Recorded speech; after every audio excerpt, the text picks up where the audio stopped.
نبدأ يا ماما. خلاص قلنا النهارده هناخد درس جديد اتكلمنا عن زمن المضارع البسيط وقلنا معناه ايه المضارع البسيط؟ يا ساره معناه ايه المضارع البسيط؟ علي صوتك. فعل مضارع بيعبر عن عادة أو حقيقة. يعبر عن عادة أو حقيقة. عادة قلنا شيء متعود إن أنا أعمله كل يوم. حقيقة ثابتة لا تغيير فيها. The fish lives in the water. يبقى السمك بيعيش في الماء. ما اقدرش إن أنا أغير الحقيقة دي.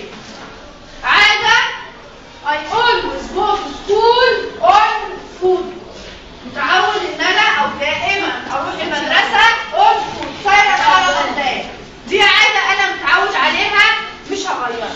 يبقى ده زمن مضارع بسيط بيعبر عن فعل بيحدث في المضارع ويدل على عاده او حقيقه. طيب قلنا تاني حاجه بيتكون من ايه فعل الزمن ده؟ شكل الفعل فيه بيكون ايه؟ قول يا محمد. مع ايه؟ مع ضمائر النكرة. يبقى شكل الفعل الفعل في المصدر بإضافة